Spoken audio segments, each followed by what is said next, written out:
Allez, on est parti pour réaliser des dips. Un super mouvement pour travailler la longue portion de ton triceps. Donc, tout l'arrière du bras et tu vas légèrement engager tes pecs et l'arrière et l'avant de tes épaules. Je vais te montrer justement la variante pour engager ou non les pecs. Donc, au niveau de la mise en place, je me suis mis sur cette chaise romaine où je vais avoir un placement pour mes dips, pour mes mains et réaliser les dips. Donc là, tu vas venir te placer tout en haut.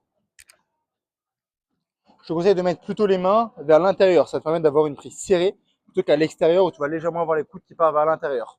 Notre objectif, c'est de rester fort et gainé. Donc, les mains plus serrées et on va pouvoir se mettre en position. La position, c'est quoi? C'est tu vas venir enlever les pieds. Garde les bras tendus et ne reste pas relâché au niveau de tes scapulas. Tu vas venir, hop, écarter le plus possible les oreilles de tes épaules avec un autograndissement. Donc, autograndissement, parfait.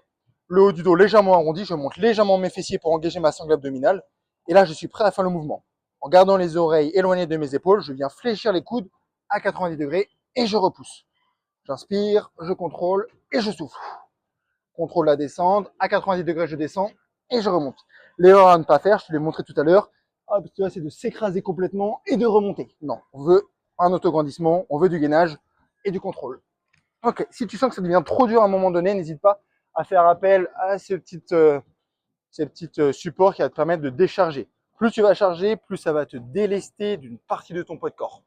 Donc là, tu mettras ta serviette et le principe est le même. Donc je vais avancer rapidement au niveau de mes placements parce que on vient de les voir ensemble. Prise serrée, les genoux sur la première partie du coussin.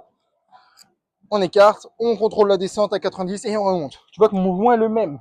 Donc adapte ton mouvement selon la résistance que tu veux y mettre. Et c'est une très bonne variante pour pouvoir poursuivre l'effort sans t'arrêter. N'hésite pas à avoir un coach si tu as des questions. Moi, je te dis à très vite.